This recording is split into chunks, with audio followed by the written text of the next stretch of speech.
Hello guys, welcome back to our S K Manava channel. तो आज हम लोग फिर से स्टार्ट करने वाले हैं द गॉब्लिन समनर। तो बिना किसी देरी के शुरू करते हैं। एपिसोड के स्टार्टिंग में हम लोग देखते हैं हमारा हीरो उस गॉब्लिन विलेज पे पहुंच जाता है और अपने मन ही मन सोच रहा होता है। हमें नहीं लगता है कि इस प्योर ब्लड लाइन विलेज जो कि छुपा हुआ था बरसों से, हम लोग यहाँ पर पहुँच गए हैं तो ये लोग शक करेंगे हम पे और बाहर का आदमी समझकर हम लोग पर अटैक भी कर सकते हैं। सुनने के बाद गॉब्लिन फेरी बोलती है, हाँ ऐसा तो हो सकता है, और तो और वो लोग तुमको मारने के लिए दौड़ाए भी, लेकिन उसका चिंता मत करो। मैं कंसल्टेंट मैजिक का इस्तेमाल करने के बाद तुम सबको गायब करके आराम से इस विलेज से बाहर ले जाऊंगा। सुनने के बाद वो अपने मन ही मन सोच रहा होता है ये हम लोग को पक्का मरवाएगी। फिर वो बोलता है चलो दिखाओ विलेज चीफ का घर कहाँ पर है। फिर हमारी गॉब्लिन फेरी बोलती है चलो मेरे पीछे आओ। कुछ दूर तक विलेज में चलने के बाद आसपास के सारे लोग उन्हें घूर घूर के देखने लगते हैं और आपस में बात कर रहे होते हैं। हमें इस तरह के किसी भी इंसान को नहीं देखा है, क्या ये लोग इंसान हैं या फिर गॉब्लिन हैं, लेकिन इसके साथ तो एक गॉब्लिन फेरी भी है। क्या ये सचमुच गॉब्लिन प्रजाति के ही लोग हैं? क्या हम लोग की रक्षा करने के लिए यहाँ पर आए हैं? फिर हम लोग देखते हैं बहुत सारे बच्चों को जो कि झुंड बनाकर हमारी लिली के आसपास घूमने लगते हैं और बोलते हैं दीदी आप तो बहुत ज़्यादा सुंदर हैं, क्या आप हमारे साथ खेलना पसंद करेंगे?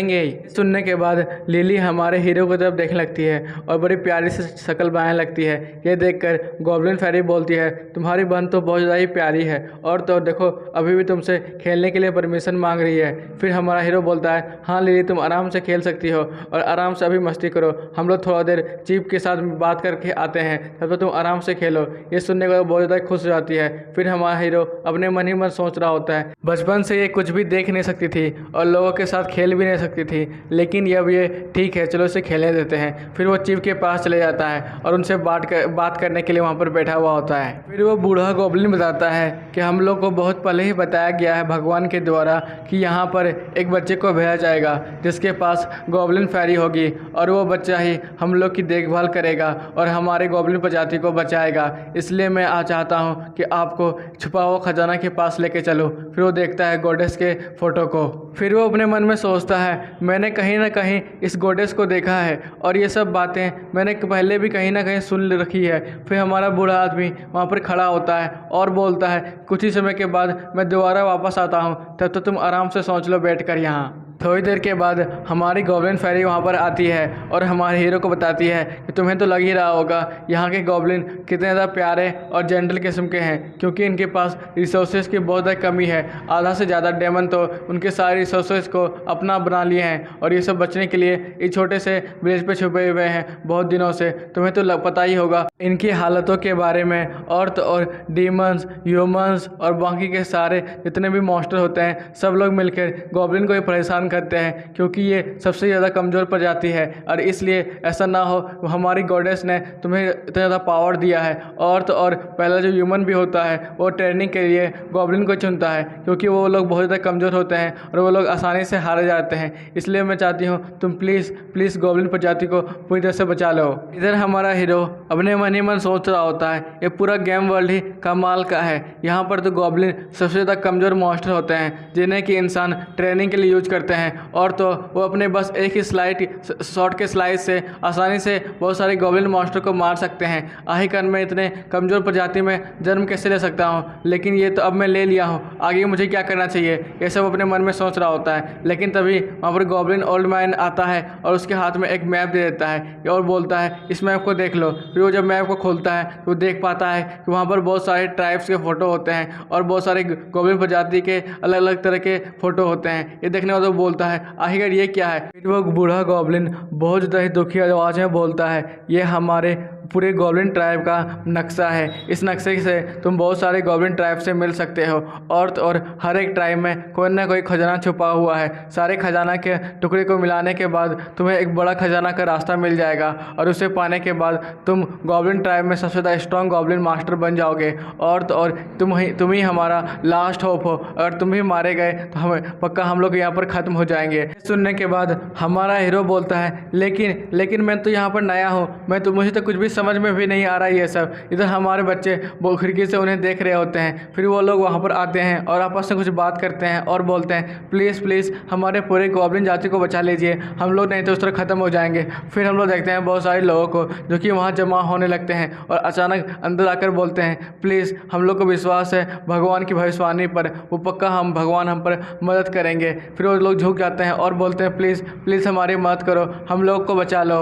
सीन चेंज होता है, हम लोग देखते हैं हमारे हीरो को जो कि अपने मन ही मन सोच रहा होता है मेरे हिसाब से गॉब्लिन प्रजाति सबसे ज़्यादा कमज़ोर प्रजाति है इस पूरे गेम में, आखिरकार मैं उनकी मदद कैसे कर सकता हूँ। और तो और वो लोग तो कभी भी ख़त्म हो सकते हैं, वो लोग करीब 200 या 300 ही बचे होंगे पूरे गाँव या फिर पूरे ट्राइब में ही। फिर वो मन में सोचता है जब वो लोग पूरी तरह से ख़त्म हो जाएंगे मैं आराम से यहाँ से भाग लूँगा। इधर हम लोग देखते हैं गॉब्लिन फेरी को जो कि बोलती है तुम अपना बकवास करना बंद करो, अगर तुम ये सचमुच सोचते हो तुम्हारी पूरी पावर भी चली जाएगी और तो और तुम भी एक बेकार से गॉब्लिन कचरे बनकर रह जाओगे इस दुनिया में। ये सुनने वाला बोलता है क्या सचमुच ऐसा होने वाला है क्या, तो कुछ ना कुछ तो मुझे प्लान बनाना ही होगा। फिर वो बहुत देर के बाद सोचने के बाद बोलता है मैं कुछ ना कुछ तो भूल रहा हूँ, ज़रूर मुझे कुछ ढूंढना पड़ेगा।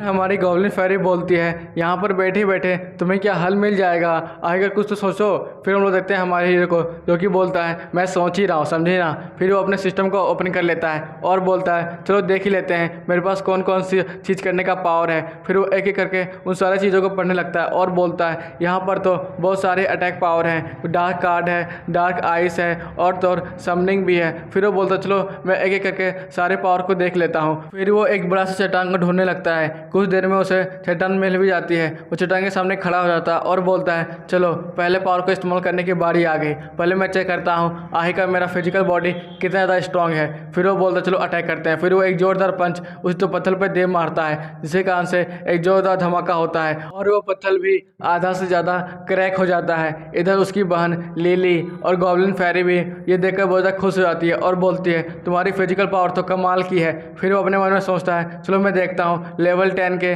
बॉम्ब फायर क्या कर सकता है। फिर उसके पास वो फायर का भी अटैक कर देता है जिसके कारण से वहाँ पर भी एक जोरदार विस्फोट होता है जिसके कारण से हमारी लिली दूर जाकर फेंकाती है और गॉब्लिन फेरी भी उड़ते हुए दूर जाकर गिरती है। फिर हमारी लिली गॉब्लिन फेरी को उठाकर भैया के पास ले आती है और बोलती है भैया थोड़ा धीरे करो, आपका मैजिक पावर तो बहुत ज़्यादा ही है। इधर गॉब्लिन फेरी अपने मन में सोच रही होती है यह बास्टर्ड सचमुच बेकार का है, इसे तो मैजिक यूज करना भी नहीं आता है अच्छे से। हमारा हीरो उन सब की बातों पर ध्यान नहीं देता है और अपने मन ही मन सोच रहा होता है लिस्ट को देखते हुए मैंने आधा से ज़्यादा मैजिक को यूज कर लिया है और मैंने कुछ मैजिक को पहले भी इस्तेमाल किया था इसलिए मुझे पता है। फिर वो बोलता है बस एक समनिंग मैजिक बचा हुआ है, आखिरकार मैं समनिंग मैजिक का इस्तेमाल कहाँ पे कर सकता हूँ। फिर वो बोलता है उसके लिए मुझे गॉब्लिन का डेड बॉडी चाहिए होगा। फिर वो बोलता है मैं कहाँ से लाऊं। फिर वो अपने मैप को देखता है और बोलता है चलो देखते हैं इस मैप के अंदर क्या है। फिर वो देखता है एक बड़ा सा जगह को जहाँ पर कि गॉब्लिन को दफनाया जाता है। फिर वो वहाँ पर जाने लगता है धीरे धीरे करके और बोलता है अभी तो शाम हो चुकी है और ये जगह यहीं पर शायद गॉब्लिन को दफनाया जाता था पहले, तो देखते हैं आखिरकार मैं उन्हें समन कर सकता हूँ या फिर नहीं। हम लोग को बताया जाता है यहीं पर ही डेमन के लड़ाई के बाद सारे गॉब्लिन जितने भी मरे हुए सोल्जर थे सबको यहीं पर दफनाया गया था। इधर हमारी गॉब्लिन फेरी भी बोलती है हाँ यही लैंड है जहाँ पर इंसेक्टर गॉब्लिन को दफनाया जाता है। फिर वो बोलता है चलो देखता हूँ क्या ही आखिरकार मैं उन्हें समन कर सकता हूँ या फिर नहीं। फिर वो समनिंग मैजिक को स्टार्ट करता है और बोलता है समन गॉब्लिन लेवल 99। फिर हम लोग देखते हैं बहुत सारे गॉब्लिन को जो कि धीरे धीरे कर ज़मीन से बाहर निकलने लगते हैं और बोलते हैं हम लोग आ गए। के साथ यह एपिसोड भी यहीं ख़त्म होता है गाइस। अगर आपको अच्छा लगा हो लाइक सब्सक्राइब और एक कमेंट करना बिल्कुल नहीं भूलना। बाय बाय टाटा साइनारा, फिर से मिलेंगे हम लोग वापस से।